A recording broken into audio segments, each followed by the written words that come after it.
not more than 1 mile away. No. So we are walking in this area behind the visitor center. We can see the water from there, and it looks like there is a trail down this gravel pathway.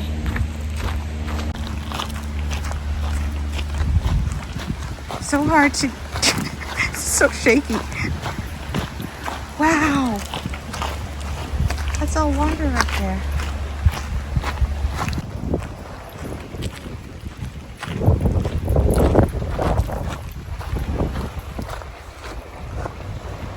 It's Jamestown, I think, right there.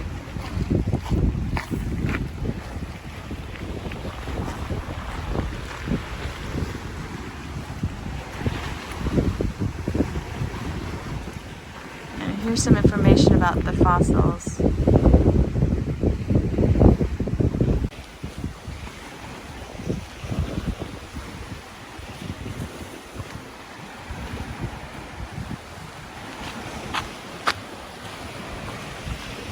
Logan is very excited because there's honeysuckle everywhere.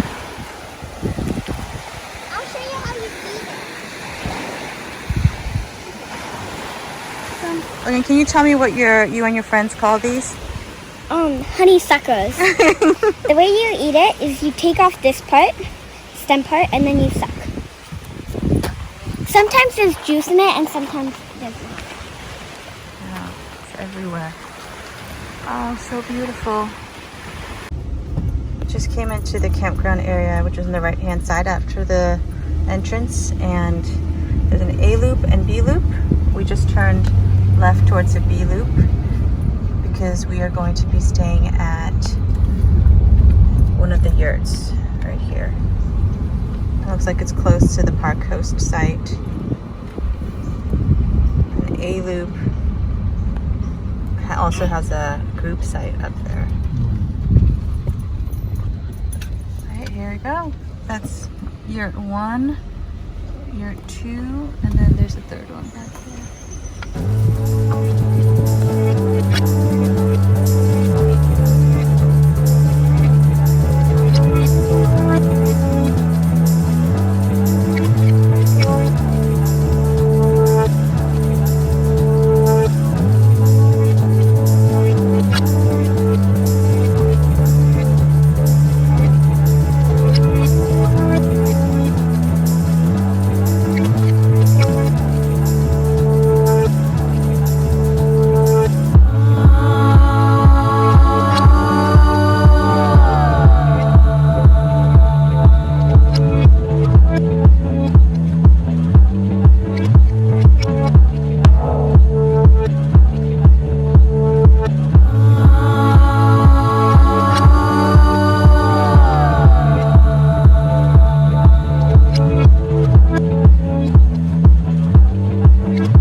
From this beach area where we walk down after the visitor center, we have that beach, all of this here, and we're taking this rocky pathway now over to this other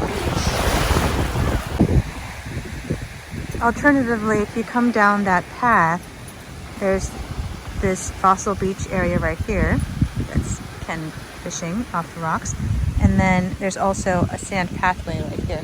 Luna, come on! To this bigger beach area. Oh, so beautiful right now with the sky. What did Luna find?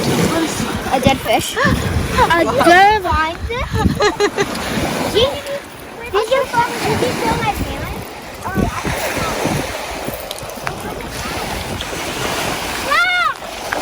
Saturday morning, and I came and did a run with Luna girl down back to the visitor center, which you can see behind me.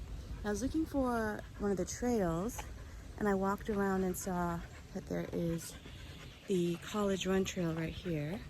as well as another beach access point apparently, so I'm gonna go check that out. It's a downhill path here that's paved. Such a beautiful morning today. On the trail, I don't know if you can see it, but that's water right there. And then this just keeps going. Oh, and then look, some shells. A very narrow strip of beach here.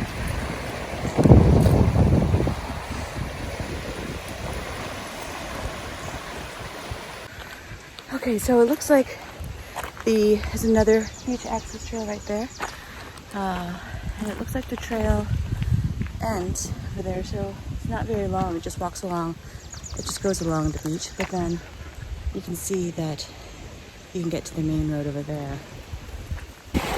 Right now, we're just walking along the beach to see if this all connects. I'm curious to see if, because that main road access way is a place that we checked out yesterday in the cars, and it looks like you can't park along that road.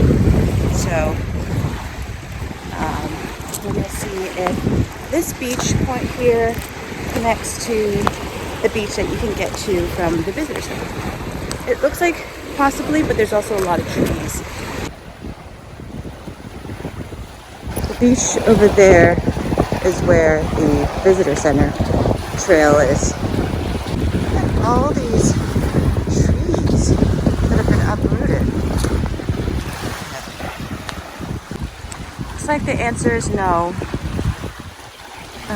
They have the yellow tape here. It says do not enter. And I can see why. A lot of upturned trees to navigate through. Even coming that way was very unsteady. This is what we have inside the yurt. A queen size bed, and we brought our own linens. There's a couple of rocking chairs, a table with 4 chairs, and then this twin size trundle bed that was underneath this queen size bed, and then that's a sofa that will sleep a kid. So this yurt says that it sleeps 4. It has 3. It sleeps 3 comfortably, and then I guess actually an adult could fit there. I could sleep there, and has a couple of things like a chair and coffee table. And we're in Yurt 2, which has a wheelchair accessible ramp right there. These are the bathrooms. Not too far from the yurt. I thought it was going to be further, but it's not that bad. It's the men's bathroom is over there. Women's bathroom is here. Here we have the laundry. The coin laundry system. And then also notable DVDs and all these books. Check out. This is the women's bathroom. Very clean. Toilet seats look like they need to be replaced, but other than that, very nice. There's a sink for washing your dishes, and then in the back you have the showers. 3, what is that? 4 showers. Ken brought his inflatable kayak with the motor, and he's going to go check out the beach access that way, which is the college run trail that I did this morning, and see if we can get some fish. Good luck.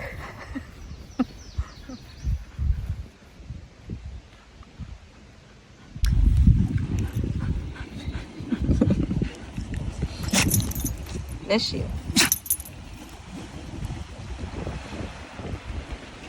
Can I see yours? This is the one Sloan found. Shark tooth. Very cool. Let me see yours. Wow. Look, and maybe that can fill up the one that you just lost. Belvedere up top, but that was the original house, and that's 1857. The two additions, the two-story and the one-story, were built by the Stewarts, the family that gave us the property, because they kind of camped out there in the old house for a long time, but they wanted electricity and water. You like electricity and water to live with? Yeah.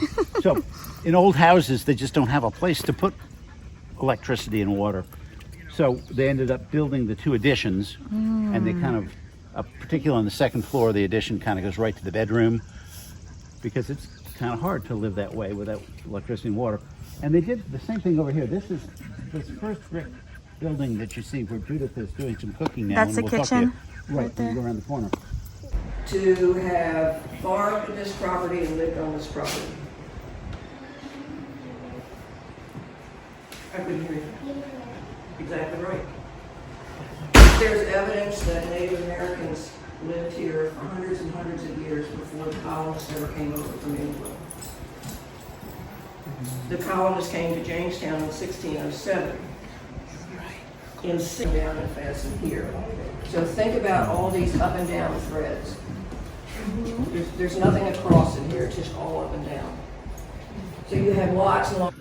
This is the farm museum area here, and look, you can see equipment and materials that they would have used. They're probably dating back to the 1800s, 1850s. This is the area before you get to the mansion, but they have a donkey and a pig there. And then there's a river house. Over there is the garden. There's some chickens in there. And then over there is the farm museum that we used at.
Figure out from the maps was where we would be able to get a kayak out in the water, because the beach, Fossil Beach, is very very rocky, has a lot of shells, I should say.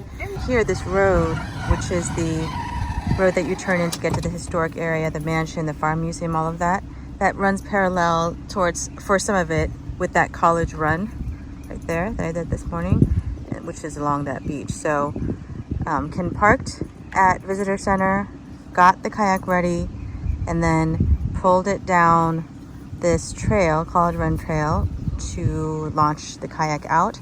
And then on the way back, he brought it back in, the kids, and then I brought the car over here along the side of this road, which you're not allowed to park at.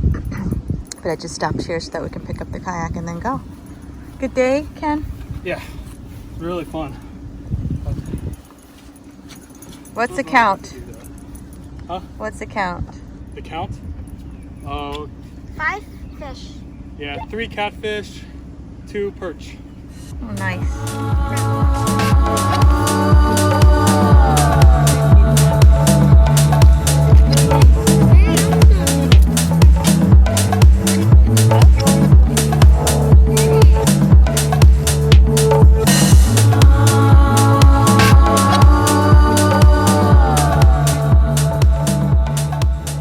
the first thing about fishing at Chippokes is there's no boat launch or kayak launch, so that was a little bit frustrating because you basically have to park at the visitor center and then pull your kayak probably maybe half a football field, 50 yards, to this one spot where it's easy access onto the beach, where you have to go through a little bit of sand and then drag it onto the beach.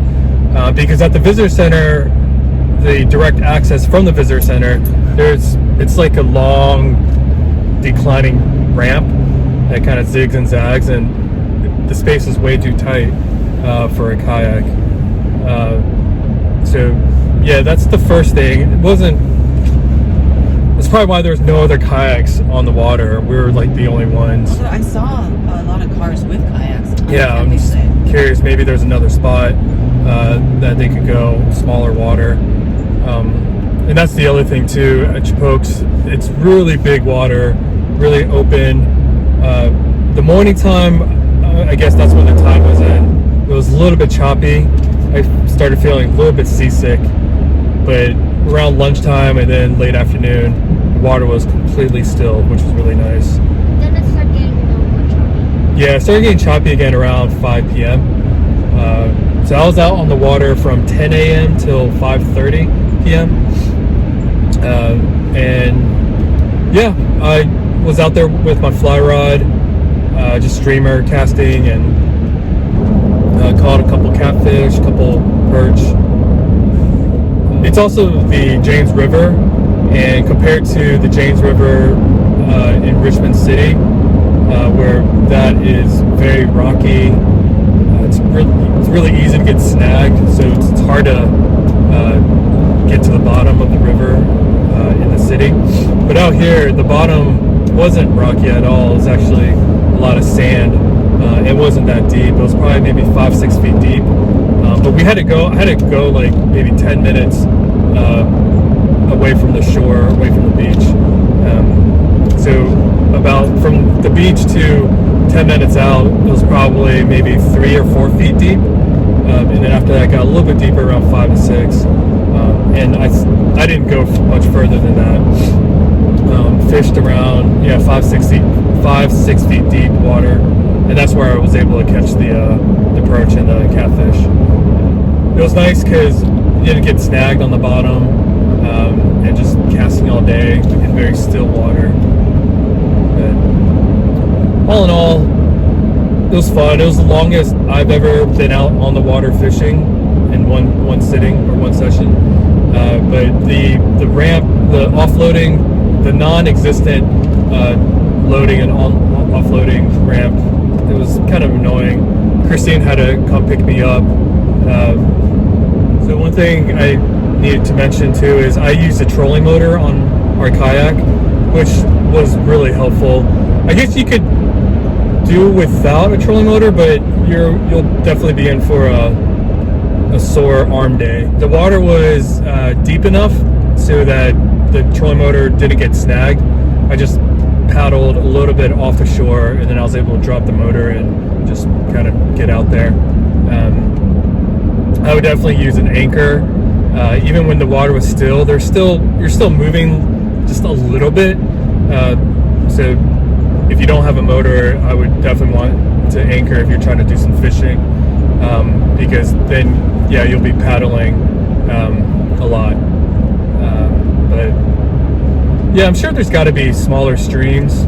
I just didn't look for them because, like Christine said, we did see a lot of other cars with kayaks. I just didn't see any other kayakers on the big open water part of the James. But yeah, I had a great time. But my setup was pretty big kayak, trolling motor, anchor, and yeah, it's a good time on the water.